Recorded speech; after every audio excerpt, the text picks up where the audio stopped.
La meilleure radio, c'est celle que vous écoutez. Radio Afrique Santé, votre santé, notre priorité.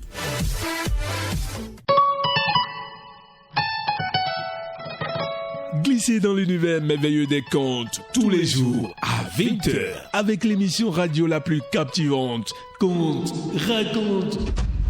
Conte, raconte. Laissez-vous transporter par des histoires envoûtantes, des personnages extraordinaires et des aventures sulfureuses. Que ce soit des contes classiques revisités ou des créations originales, nos contes vous feront vivre des moments magiques remplis d'émotions. Ne manquez pas l'émission Conte, raconte. La petite parenthèse à ouvrir ensemble tous les soirs à 20h. Évasion et émerveillement assurés. C'est seulement sur Radio Afrique Santé.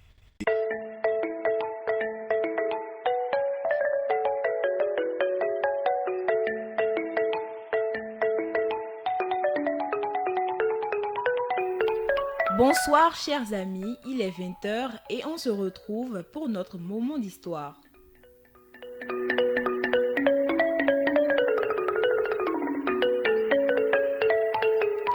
Merci de nous avoir rejoints. Prenez place pour écouter la suite de notre aventure. Les princesses jumelles, partie 2.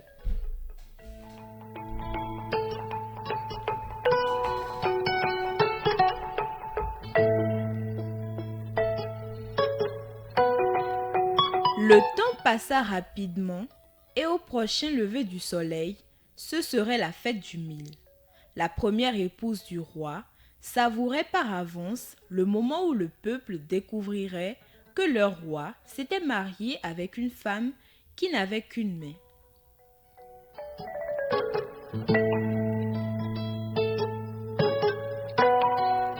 Cependant, le roi et Zenhwe auraient donné n'importe quoi pour arrêter la marche du temps et pour que le soleil diffère son retour sur le vaste océan.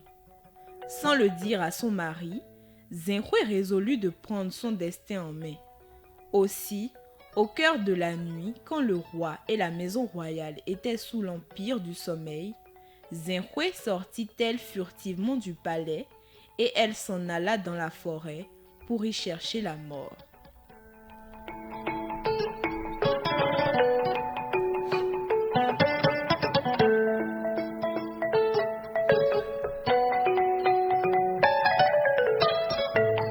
Non loin de là, sur le sentier, elle rencontra une panthère affamée qui, tapie dans le sous-bois, guettait sa proie.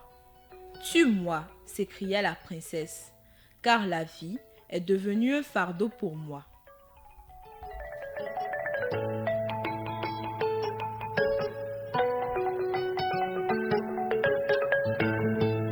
La bête lui demanda pourquoi elle voulait mourir et écouta attentivement Zenhwe lui conter tous ses malheurs.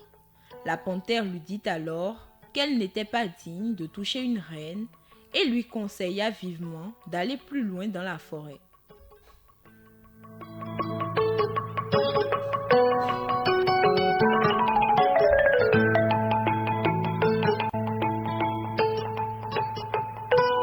Continuant péniblement son chemin, Zenhwe tomba sur un lion qui grondait en quête de sa proie. « Donne-moi la mort » s'écria-t-elle. « La vie est devenue un lourd fardeau pour moi. » La bête lui demanda pourquoi elle cherchait la mort et écouta attentivement sa triste histoire. Puis, elle lui fit remarquer qu'elle était une reine, qu'il n'était donc pas en son pouvoir de lui prendre la vie. Et elle lui conseilla d'aller plus loin dans la forêt.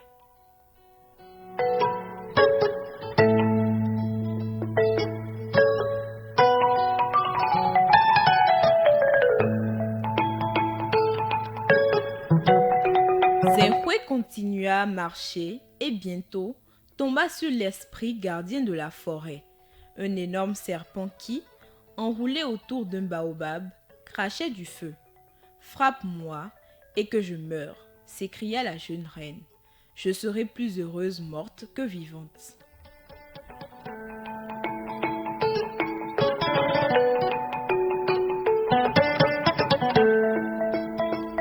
Pourquoi veux-tu mourir? Siffla le serpent. C'est ainsi que Zenhui lui parla de sa sœur jumelle. Elle lui raconta comment elle était venue à en perdre une main, son mariage avec le roi d'Alada et le complot ourdi pour la couvrir publiquement de honte. Donne-moi la mort, conclut-elle. Je préfère mourir plutôt que d'être tournée en ridicule.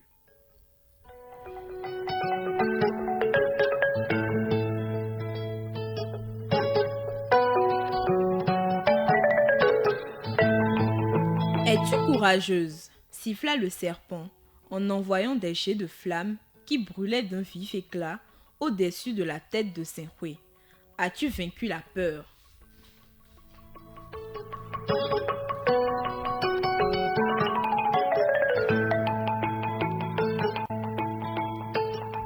Seule la honte me fait peur, répliqua Zenhui, reculant un peu devant cette créature de feu. Eh bien alors, rugit le serpent, voici venu le moment de le prouver.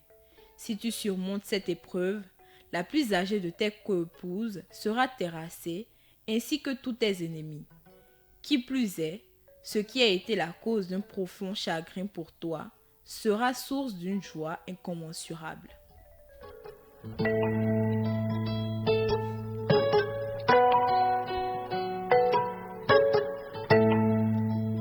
Sur ces mots, le serpent dit à Zenhui de se retourner. Se déroulant, il l'entoura comme d'un cercle et lui ordonna de plonger d'abord son moyon, puis l'autre main, dans sa gueule béante. Avec la rapidité du vent, Zenhui enfonça son avant-bras, qui n'avait plus de main, dans l'abîme de feu. Et, quand elle le ressortit, voilà que son bras était entier et entouré de bracelets en or. Elle plongea son autre main et, elle aussi, émergea également parée de bracelets en or.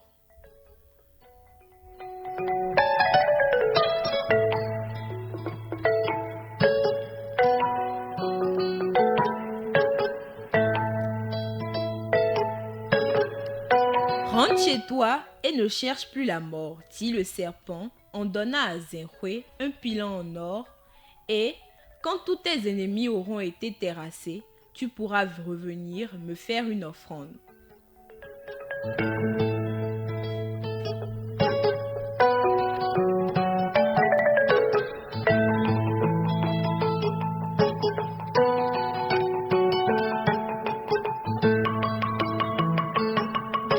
Zenhui rentra subrepticement dans la chambre royale et cacha soigneusement les bijoux et le pilon. Elle n'avait pas l'intention de souffler mot de la façon magique dont elle avait recouvré sa main.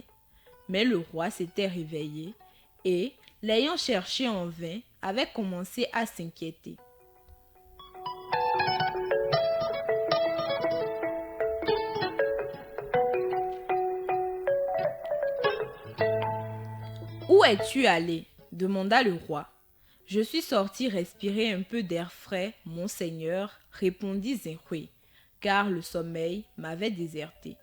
À ces mots, le roi baissa la tête, car il avait un peu honte d'avoir dormi alors qu'approchait le moment où l'heure serait présentée à tous deux l'amère coupe du ridicule.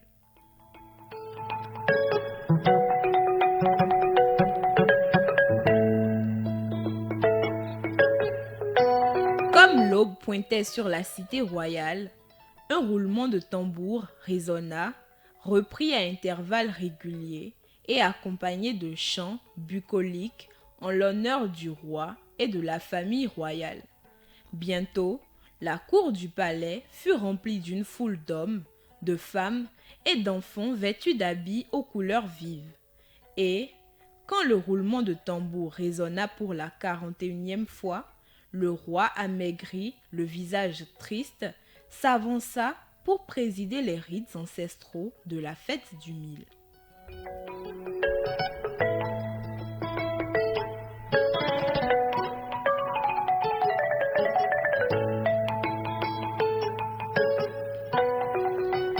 Jamais ces festivités n'avaient rassemblé autant de monde. La première épouse du roi avait bien fait son travail.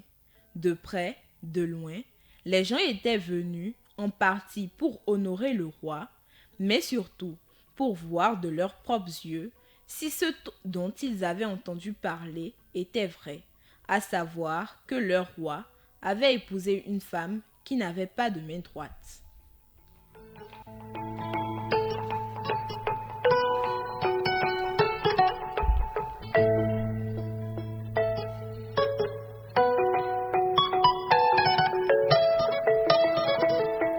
Au signal donné, les épouses du roi, par ordre d'ancienneté, se mirent à tour de rôle à piler leur part du mil du roi au milieu de fortes danses et chants.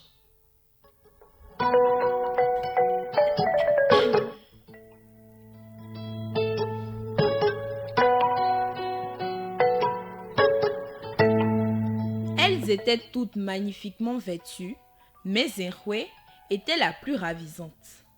La rumeur avait ancré dans l'esprit des sujets du roi l'image d'une femme décrépite, mais l'éclat de son teint, la grâce de son cou, les reflets de ses beaux cheveux témoignaient d'une beauté parfaite.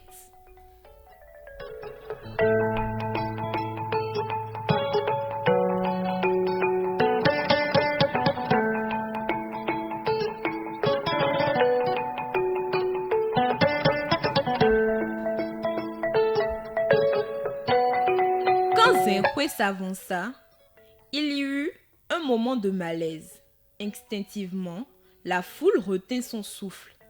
Puis, avec la rapidité de l'éclair, Zenhwe découvrit ses épaules, révélant 2 bras bien formés, où brillaient des bracelets d'or, et dans sa main droite, un pilon superbement sculpté qui scintillait d'un vif éclat au soleil de midi. La foule resta muette, comme pétrifiée, et dans le silence qui était descendu sur l'arène, la jeune femme se mit à chanter.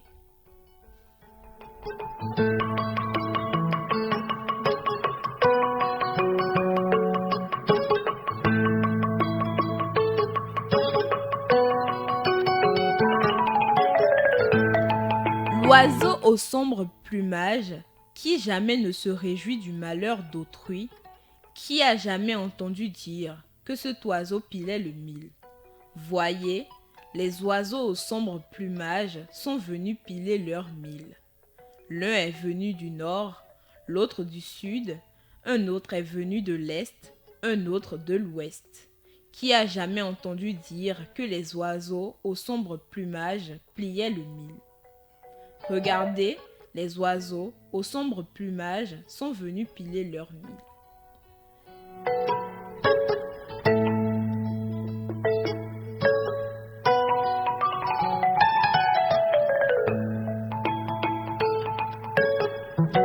Muet de stupeur, le roi bondit vers sa plus jeune femme. Puis, comme fou de joie, il se roula dans la poussière et la pria de le piler, lui aussi, avec le mil. Mais Zenhwe n'avait nulle envie de piler le roi.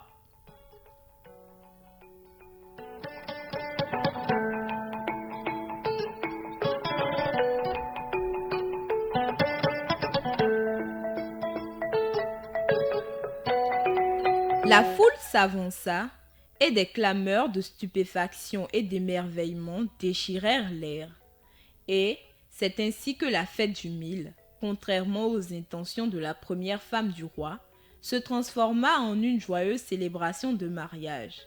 Et, parce que le roi avait osé épouser Zenhwe alors qu'elle n'avait qu'une main, son conseil décida que plus jamais on interdirait à un roi d'épouser une femme à cause de ses traits physiques.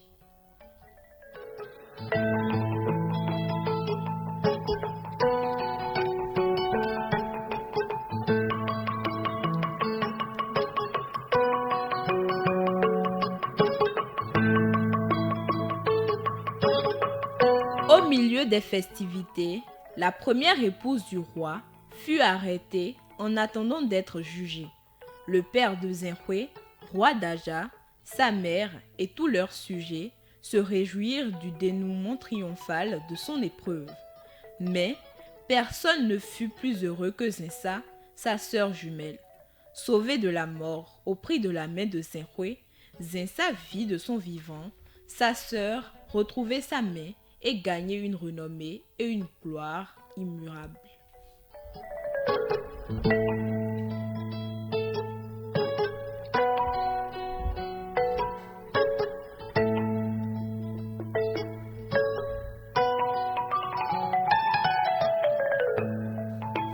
Bon à savoir, dans la culture Fon, les jumeaux sont considérés comme des demi-dieux. Ce que l'on fait pour l'un doit être fait pour l'autre.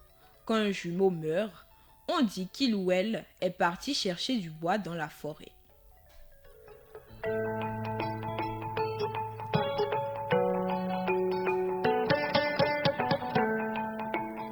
Pleurer ou dire qu'un jumeau est mort est tabou. Les jumeaux sont des êtres imprévisibles qui n'ont pas l'habitude de tenir des propos oiseux. C'est pourquoi Zenhui n'hésite pas à se couper la main pour donner à sa sœur le bracelet qu'elle avait exigé comme le prix qu'il lui fallait payer pour ne pas retourner au monde des esprits.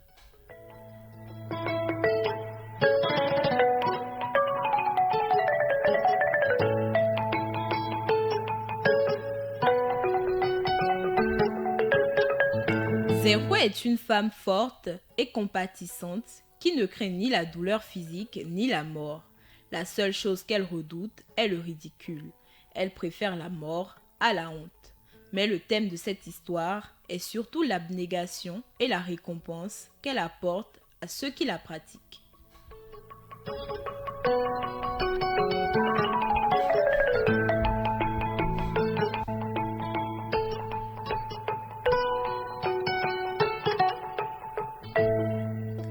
C'est la fin de notre histoire. J'espère que vous avez apprécié découvrir cette belle aventure qui nous a beaucoup appris.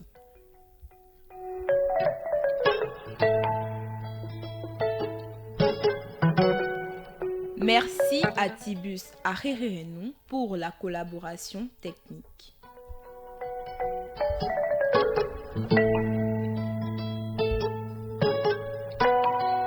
On se retrouve demain à la même heure pour une nouvelle page de notre livre.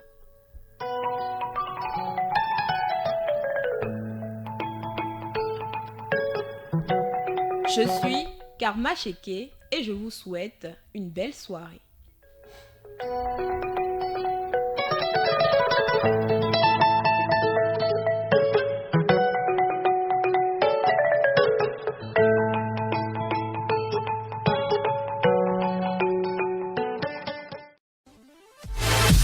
La meilleure radio, c'est celle que vous écoutez.